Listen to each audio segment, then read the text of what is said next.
Apakah ini panggilan darurat bagi demokrasi Indonesia ketika keputusan lembaga tinggi negara dianggap remeh dan kerakusan kekuasaan merajalela? Kemudian kita harus bertanya, apakah ini akhir dari keadilan? Oke, jadi di video kali ini cukup mendadak ya gue buatnya, dan ini gue buat scriptless untuk menanggapi fenomena yang sedang terjadi sekarang. Ini hari ini tanggal 22 Agustus dan 21 Agustus kemarin kita melihat ya ramai di sosial media, di Twitter, di Instagram, dan di platform lainnya itu banyak yang mempublikasikan Garuda Biru, panggilan darurat untuk kita melihat ya, tatanan demokrasi kita yang sepertinya sedang diacak-acak sekarang ya. Nah, gue membuat video ini tujuannya untuk menanggapi, untuk memberikan perspektif gue dan kenapa sebenarnya ini bisa terjadi, akar permasalahannya apa sebenarnya. Oke. Jadi kalau menurut gue ya, semua ini adalah kerusakan yang tersistematis ya. Ini bukan disebabkan hanya 1-2 hal, tapi sudah merupakan grand design dan grand planning yang sudah direncanakan ya oleh satu otak di luar sana yang sudah sedari lama menyusun ini. Karena tidak mungkin ya dalam satu malam bisa direncanakan sebuah rencana yang sangat mulus ya, bertubi-tubi berturut-turut ya, yang rasanya itu menginjak-ninjak martabat dan harkat dari demokrasi itu sendiri.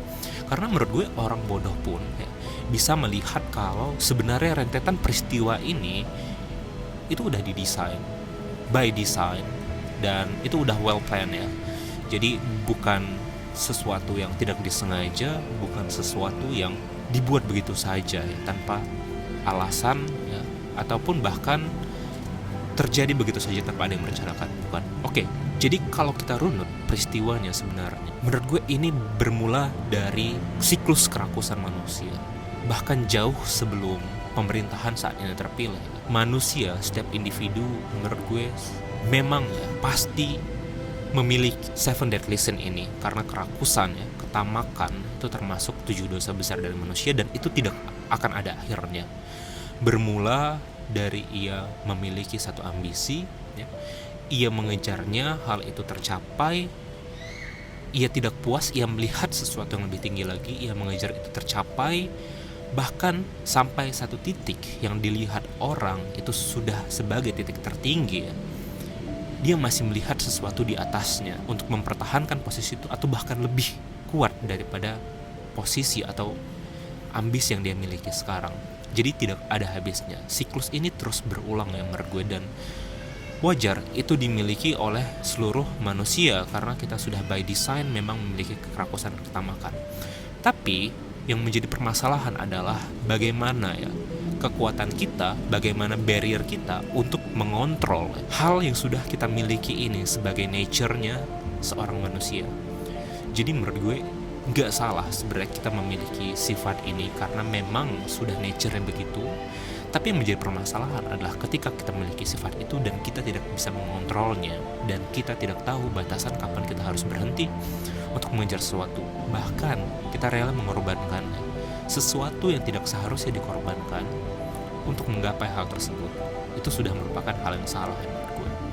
Inilah yang tercermin sekarang di pemerintahan kita, dan gue rasa di titik ini masyarakat sudah muak. Dipukul satu kali dengan peristiwa tertentu masyarakat masih diam, dipukul 2 kali masyarakat bersuara tapi belum ya menyatu, dipukul 3 kali masih juga menahan dan bertubi-tubi sampai sekarang ya. Ini sudah peristiwa ke beberapa kalinya akhirnya tumpah ke jalan ya. Di tanggal 22 Agustus ini hari Kamis, mahasiswa, buruh, beberapa partai juga itu sepakat untuk turun ke jalan ke DPR ya. Dari event terakhir ketika MA membuat putusan terkait putusan KPU, di mana MA di sana menetapkan di peraturan KPU-nya pasal 40 bahwa partai politik itu harus memenuhi persyaratan perolehan ya, paling sedikit itu 20% atau 25% dari akumulasi perolehan suara sah dalam pemilihan umum anggota DPRD untuk dapat mengajukan seorang calon di pemilihan kepala daerah.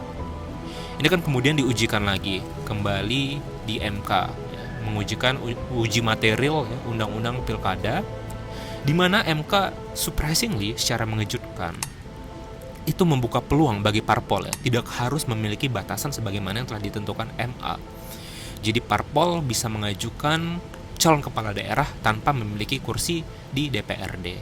Kemudian puncaknya ketika Balik DPR ya, Badan Legislasinya DPR dan DPR itu sendiri merancang kembali kan, kemudian setelah diputuskan oleh MK merancang kembali undang-undang pilkada, dan ternyata yang diikuti adalah putusan MA. Putusan MK itu diabaikan, tidak diindahkan. Jadi sebenarnya secara teoritis putusan MK itu kan sifatnya adalah erga omnes, itu yang pertama. Artinya dia mengikat secara setelah dia diucapkan ya di muka persidangan, dia mengikat selayaknya undang-undang itu sendiri. Jadi tidak ada alasan ya untuk DPR tidak mematuhi putusan tersebut ya. Ketika putusan itu dilanggar, artinya DPR telah melakukan perbuatan yang mencederai marwah pengadilan sebagai penjaga konstitusi, karena kan undang-undang pilkada itu diuji terhadap undang-undang dasar. Itu yang pertama. Yang kedua, kalau kita belajar secara teoritis, yang diuji di Mahkamah Agung adalah peraturan KPU, yang diuji di MK adalah undang-undang pilkada. Secara asas ya, lex superiori derogat legi inferiori, sesuatu hukum yang lebih tinggi itu menyampingkan hukum yang lebih rendah. Tentu ya, undang-undang pilkada memiliki kedudukan yang jauh lebih tinggi daripada peraturan KPU, sehingga tidak ada alasan sebenarnya ya buat DPR itu malah memilih putusan MA untuk ditaati dan mengabaikan putusan MK yang merupakan lembaga yang berwenang sebenarnya untuk menguji peraturan perundang-undangan. Jadi tidak make sense sama sekali ketika ada anggota DPR yang mengatakan bahwa tidak ada kewajiban DPR untuk mengikuti putusan MK. Itu gue bisa katakan orang bodoh. Seharusnya dia gak usah jadi anggota DPR gitu, karena hal sesimpel itu aja nggak tahu gitu. Tapi dia bisa berucap seperti itu, artinya DPR ya dan orang yang mengatakan itu telah menciderai ya, marwah pengadilan yang sebagai lembaga negara berwenang untuk mengujikan undang-undang terhadap undang-undang dasar, dan dalam hal ini adalah Mahkamah Konstitusi. Jadi wajar saja ya kalau apa yang terjadi, masyarakat tumpah ke jalan, masyarakat heboh di sosial media dan kesal ya, terhadap pemerintahan sekarang, itu wajar ya. Dan gue walaupun gak ikut turun ke jalan, gue membuat video ini juga untuk mengecam ya apa yang sudah dilakukan oleh DPR dan pihak-pihak terkait yang telah mengabaikan putusan MK. Karena tidak ada alasan satupun yang bisa membenarkan ya. Perspektif gue di sini sebagai akademisi, sebagai salah satu sivitas akademika, sebagai seorang mahasiswa hukum.